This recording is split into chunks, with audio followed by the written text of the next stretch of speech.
মহান মুক্তিযুদ্ধের বিরুদ্ধের লোকদেরকে যখনই যুদ্ধের গল্প শোনাতে যাবেন তখনই তাদের ভিতরে মনে হয় ইলেকট্রিসিটিতে একটা শক লাগে। ইদানিং গতকালকে একটা টক শোতে দেখলাম এক মুরব্বী দীর্ঘদিন সামরিক বাহিনীতে চাকরি করছে।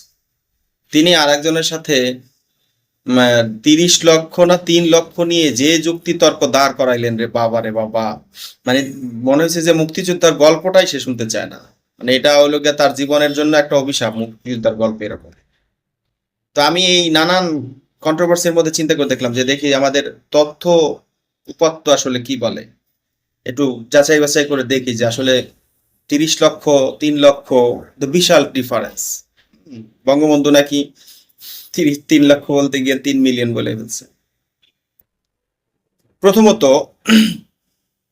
বঙ্গবন্ধু 9 মাস পাকিস্তানিদের কাছে বন্দি থাকার পর পাকিস্তানিদের কাছে মুক্তি পায় হচ্ছে 1972 সালে 8ই জানুয়ারি।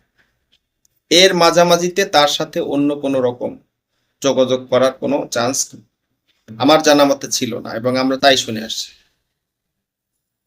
কিন্তু এই 30 লক্ষর যে ব্যাপারটা, এত বড় গণহত্যা, এটা কি বঙ্গবন্ধু বলার আগে আরো কেউ বলছে ওয়ার্ল্ডে?